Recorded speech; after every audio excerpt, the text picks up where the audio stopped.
Ya, Assalamualaikum warahmatullahi wabarakatuh. Perkenalkan nama saya Milka Firi Aulia, NPM 2041006, Sistem Informasi. Di sini saya akan mempresentasikan ujian Big Data. Di sini mohon maaf untuk saya tidak memakai PPT karena PPT saya sedang error, tidak bisa dipakai. Jadi yang pertama-tama ini kita akan membahas tentang 3 penerapan Big Data Analysis. Yang pertama kita ada internet. Internet sumber daya pertama adalah internet merupakan penyedia data raksasa paling besar dan paling sering dimanfaatkan oleh perusahaan. Sebab cara kerja internet sendiri adalah menyimpan semua data dari penggunanya. Jadi, aktivitas pencarian apapun nantinya akan disimpan dan kemudian menjadi kumpulan data. Yang kedua, smartphone. Smartphone juga menjadi penyumbang data dalam skala besar, sebab aktivitas apapun di dalamnya akan otomatis disimpan oleh perangkat. Sumber data terbesar di smartphone sendiri ada aplikasi yang diinstal di dalamnya.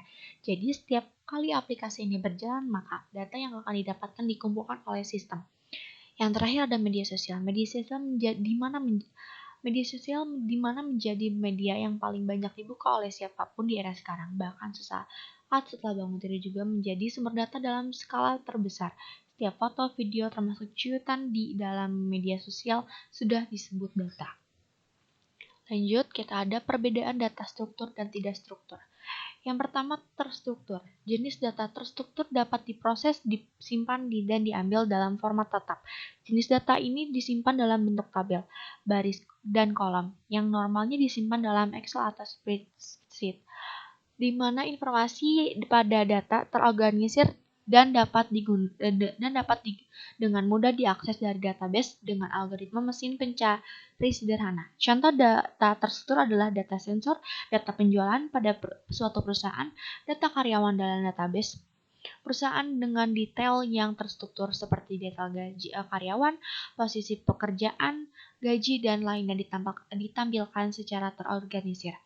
Yang kedua, tidak terstruktur. Jenis data tidak terstruktur adalah data dengan bentuk yang tidak dikenal, harus disimpan dengan format khusus karena tidak memiliki struktur yang spesifik seperti jenis data struktur. Raw data dari jenis data ini hanya dapat menghasilkan nilai seperti diproses dan dianalisis. Menyimpan data jenis ini pun memiliki kerumitan seperti memerlukan penggunaan sistem penyimpanan yang memadai seperti database NoSQL.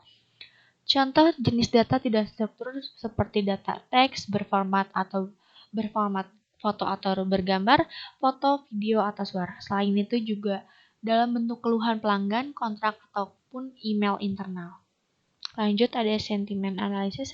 Analisis sentimen adalah atau opening meaning merupakan proses memahami, mengekstrak, dan mengolah data tekstual secara otomatis untuk mendapatkan informasi sentimen yang terkandung dalam suatu kalimat opini. Analisis sentimen dilakukan untuk melihat pendapat sebuah masalah atau objek oleh seseorang apakah cenderung berpandangan atau beropini negatif atau positif. Salah satu contoh penggunaan analisis sentimen dalam dunia nyata adalah identifikasi kecenderungan pasar, opini pasar, dan toko online. Lanjut adalah kasus patchback dalam sebuah big data. Itu patchback adalah perangkat lunak analisis terpadu super cepat untuk memproses data dalam skala besar meliputi data big data dan machine learning. Secara lebih detailnya, patchback dapat didefinisikan sebagai perangkat lunak untuk memproses data dalam skala besar secara in-memory dilengkapi dengan API pengembangan yang elegan dan ekspresif guna menggunakan para pekerja data mengeksekusi pekerjaan-pekerjaan yang membutuhkan perulangan akses yang cepat terhadap data yang diproses seperti halnya streaming, machine learning maupun SQL secara efisien. Contohnya adalah Netflix, Yahoo, dan eBay.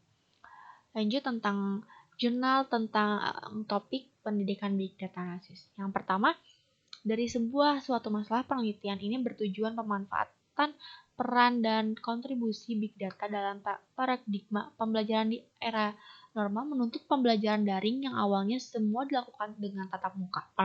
Penelitian bidang teknologi memiliki domain peneliti dipaksa untuk merubah strategi pembelajaran tersebut. Di antara pemanfaat teknologi yang sekarang sedang terjadi pandemi virus COVID-19 yang merubah pembelajaran tatap muka menjadi daring atau online. Pemanfaatan big data yang mampu melakukan pengembangan strategi atau prosedur pembelajaran dalam rangka memecahkan masalah atau memudahkan belajar. Pemanfaat big data dapat menyampaikan andil bagi penelitian di bidang pendidikan pada umumnya maupun teknologi pendidikan pada khususnya. Nah, untuk metodologi digunakan adalah mencakup pada analisis dan potensi implementasi big data di ranah penelitian teknologi pendidikan dengan melakukan analisis tinjauan literatur. Data diperoleh dan digunakan adalah berupa jurnal lokal dan internasional terkait implementasi big data di dunia penelitian teknologi pendidikan. Yang terakhir, pengembangan aplikasi penelitian teknologi berbasis big data akan mampu mengubah peneliti melihat potensi dan masalah dari setiap peserta didik. Berdasarkan data ini, peneliti akan mampu melakukan monitoring dan evaluasi terhadap peserta didik, pengajar, bahkan ajar serta pelaksana pembelajar. Data tersebut bisa digunakan sebagai bagian dalam penyusun kegiatan penelitian di masa depan. Yang terakhir, rencana penelitian ke depannya, teknologi big data yang menjadi tren saat ini sangat bermanfaat dalam mendukung pengambilan keputusan berbasis informasi dan data, dan sudah tentu dengan kerjasama dari semua kontributor enterprise dan pendidikan, baik itu mahasiswa, staf, dosen, administrator, dan masyarakat, sehingga memungkinkan untuk akuntabel keputusan yang efektif dan efisien serta dapat meningkatkan kinerja kebersihan mahasiswa dan institusi. Baik, segitu aja mungkin presentasi dari saya.